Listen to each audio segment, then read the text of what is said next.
कोर्टानं जे कायम शिक्षक आहेत ज्यांची 25-30 वर्ष सेवा झाली त्यांना सुद्धा टीईटी सक्ती केलेली आहे।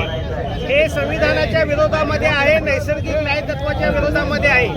ज्या त्यावेळी हे शिक्षक सेवेमध्ये आलेले आहेत त्या त्यावेळच्या पात्रता परीक्षा दिलेल्या आहेत आणि त्यामुळं या अन्यायी निर्णयामुळे महाराष्ट्रामध्ये 3 लाख शिक्षक बाधित होणार आहेत, तर संपूर्ण देशामध्ये 25 लाख शिक्षकांच्या नोकऱ्या धोक्यात आलेल्या आहेत। त्यामुळे आजच्या आमच्या आंदोलनामध्ये प्रमुख मागणी ही आहे की टीईटी सक्ती रद्द झाली पाहिजे।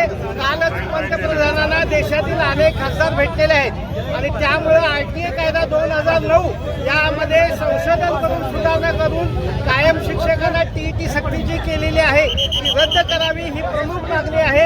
अन्यथा आज महाराष्ट्रामध्ये शाळा बंद झाल्या, भविष्यकाळामध्ये संपूर्ण देशामध्ये एक दिवस शाळा बंद आंदोलन केलं जाईल असा इशारा मी या शासनाला आणि केंद्र शासनाला देतो। शिक्षक हे आमचे अतिशय गुणवत्तापूर्णच आहेत। 2013 नंतर जे शिक्षक आले ते टीईटी पासून आलेले आहेत आणि त्यामुळे आता शाळेच्या दर्जेदारपणावर गुणवत्तापणावर आक्षेप घेण्याचं कारण नाही। आमची भूमिका हीच आहे की आम्हाला शिकू द्या। अनेक अशैक्षणिक कामं लावली जातात, ऑनलाईन कामं लावली जातात आणि पुरेसे शिक्षक दिले जात नाहीत।